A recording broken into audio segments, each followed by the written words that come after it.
عامر خان سے میری ملاقات ہوئی، میں نے اس کو کوئی دین کی بات نہیں کی، صرف محبت تھی. اب تک اس کے میسج آتے کہ میں زندگی میں کسی سے متاثر نہیں ہوا، تم پہلے آدمی ہو جس سے میں متاثر ہوں. میں نے کوئی جادو کیا، صرف محبت. لوگوں کو محبت دو، قریب ہوں گے.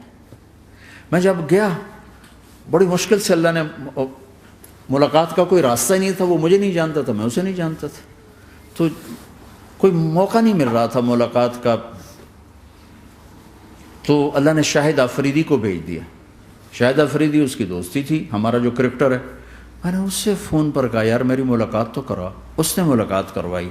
تو اس نے مجھے کہا آدھا گھنٹہ ہے، آدھا گھنٹہ. جب میں پہنچا میکسیمم پونا گھنٹہ. میں کہا ٹھیک.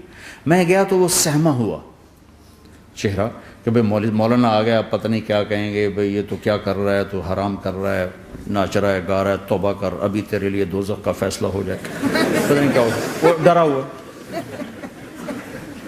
سہما ہوا تھا. تو میرا ایک دور کالج لائف تھا. میرے اللہ نے مجھے ہدایت دی اور میں 3 دن کے لیے میں اس دوست کو، اس کی نسلوں کو دعائیں دیتا ہوں جو مجھے زبردستی پکڑ کے لے گیا. نہ میرا تبلیغ سے کوئی تعلق، نہ واسطہ، نہ میں کوئی ان سے متاثر.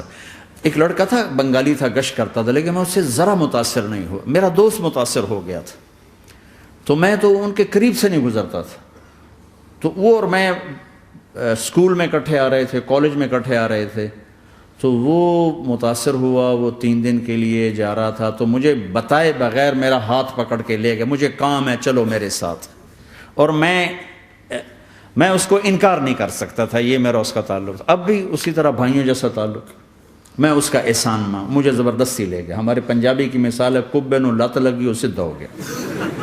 وہ جو ہوتا ہے ہنچ بیک ہوتا ہے نا، اس کو کسی نے لات ماری تو وہ سیدھا ہو گیا. مہربانی بھائی تیری لات سے میں سیدھا ہو گیا.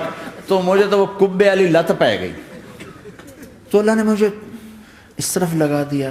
اور جب میری کالج لائف، میں نے کالج کا بہترین سنگر تھا، اسکول کا بہترین، یہ جنید جمشید کیا ہے جو اس زمانے میں یہ سارا کو اٹھایا میں نے سارا کیا ہے.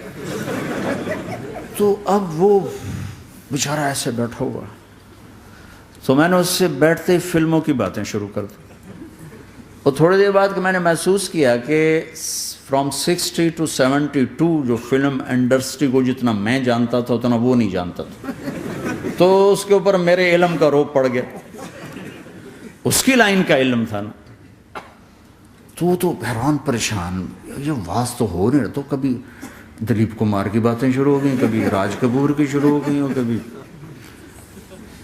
محبوب صاحب شروع ہو گئے، کبھی مدن موہن شروع ہو گئے. وہ آدھا گھنٹہ تو یوں ہی گزر گیا. تو آدھے گھنٹے کے بعد میں نے کہا جی ہمارا تو ٹائم اوور کا نہیں، اٹھیں چلے ادھر چل کے بیٹھتے. وہ کھانے کی ٹیبل پر تھے تو ہم وہاں جا کے بیٹھ گئے. پھر وہیں باتیں شروع ہو گئیں.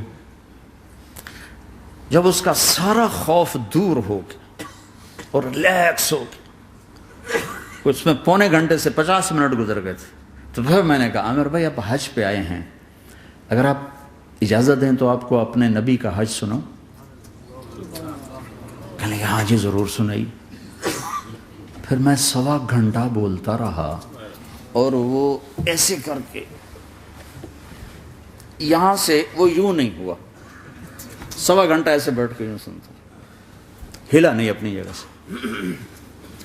لوگ محبت کے بھوکے ہیں، تم فتوے دینا شروع کر دیتے. 2 گھنٹے کی ملاقات کے بعد جب ہم نکلے تو نیچے تک چھوڑنے آیا عامر خان. حج کے بعد میں نے کہا ایک ملاقات اور ہو جائے گا، ضرور ہوگی. پھر اس کا میسج آیا کہ میں مدینے چلا گیا ہوں، معذرت چاہتا ہوں. میں نے کہا میں مدینے آ جاؤں گا. میں مدینے پہلے ہو آیا تھا حج سے پہلے. تو اس نے کہا کہ آپ 14 تاریخ کو آ جائیں، 4 سے 6 کا ٹائم میں نے آپ کے لیے رکھا ہے. تو میں، جنید اور ایک اور ساتھی ہم دوبارہ وہاں چلے گئے. 4 بجے 4:15 ہم اس کے ساتھ ہماری سٹنگ شروع ہوئی. 4:15 سے 10:15 تک 6 گھنٹے مسلسل. اور اس کے ماتھے پہ ذرا نشان نہیں آیا کہ میں بور ہو رہا ہوں. اور اس کے بعد ہم اٹھے، اس کا جی نہیں چاہ رہا تھا کہ ہم اٹھ کے چلے جائیں. محبت. پھر ایک امتحان پڑ گیا. میں اجتماع میں تھا ریمنڈ کے پچھلے سال. اس کا میسج آ گیا میری فلم تلاش آ رہی، اس کی کامیابی کی دعا کرو. میں لے بھی اے چنگی بڑی. میں نے کہا اب کیا کروں؟ جواب دینا بھی ضروری، دعا بھی نہیں ہو سکتی، کیا کروں؟ تو جب وہ میسج آیا تو میرے سامنے کوئی 10-12 علماء بیٹھے تھے. میں نے کہا بھائی یہ میسج ہے، اس کا جواب کہا جی یہ ہمارا فیلڈ نہیں تمہارا ہے، تو ہی جواب دے. میں سارا دن سوچتا رہا، مجھے کوئی جواب سمجھ میں نہیں آیا کہ جان بھی بچ جائے جواب بھی چلا جائے. پھر اگلا دن بھی گزر گیا، مجھے کچھ سمجھ میں نہیں آیا. میں عصر کا وضو کر رہا تھا، ایک دم اللہ نے ایک مضمون دل میں ڈالا. تو میں نے فوراً بیٹھ کے اس کو میسج کیا کہ عامر بھائی جو کریٹیو ہوتا ہے نا ذہن، یہ اللہ کسی کسی کو دیتا ہے. تخلیقی ذہن یہ اللہ تعالیٰ کسی کسی کو دیتا ہے، ہر ایک کو نہیں دیتا. اور یہ اللہ کی بہت بڑی عطا ہوتی ہے. اور میں نے تمہارے ساتھ جو وقت گزارا اس میں نے دیکھا کہ اللہ نے تمہیں تخلیقی ذہن دیا ہے، تم کریٹر ہو. اور جو لوگ اس ٹائپ کے ہوتے ہیں وہ کامیابی ناکامی کی پرواہ نہیں کرتے، وہ اپنے کام سے کام رکھتے ہیں. آپ کا بھائی تو فوراً اس کا میسج آیا، آپ ٹھیک کہہ رہے ہیں، آپ ٹھیک کہہ رہے ہیں. بات ہو گئی. پھر میں تھا ہانگ کانگ، میں نے وہاں سے اس کو میسج کیا. دیکھو کسی مصروف آدمی کو براہ راست فون نہ کیا کرو، میسج کیا کرو کہ میں آپ کو فون کر سکتا ہوں، چونکہ میں اس کا بہت ستایا ہوا، بہت ستایا. تو میں نے اسے میسج کیا کہ میں طارق جمیل ہانگ کانگ میں آپ کو فون کر سکتا ہوں، میں آپ کو فون کر سکتا ہوں. میں ہمیشہ اسے، اب بھی میرا فون پہ رابطہ ہے، میں پہلے اسے میسج دیتا ہوں میں آپ کو فون کر سکتا ہوں. اگر اس کا جواب نہ ہے پھر میں نہیں کرتا ہوں. کبھی وہ خود کر لیتا ہے، کبھی وہ میسج دے دیتا ہے کال کر لیں. تو تھوڑی دیر بعد اس کا فون آ گیا کیونکہ میں اس وقت دلی میں ہوں، کانفرنس میں تھا. تو میں نے آپ کا میسج دیکھا تھا، میں اٹھ کے باہر آ گیا ہوں، ابھی آپ سے بات کر کے پھر میں جاؤں گا. تو اسے باتیں کرتے کرتے کہنے لگا آپ کی دعا سے میری فلم کامیاب ہو گئی. میں کہا یا اللہ میں کوئی نہیں کی تھی تینوں.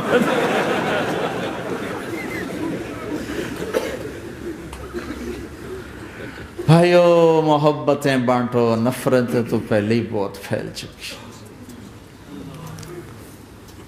نشہ پلا کے گرانا تو سب کو آتا ہے، مزہ تو تب ہے کہ گرتے کو تھام لے ساتھ.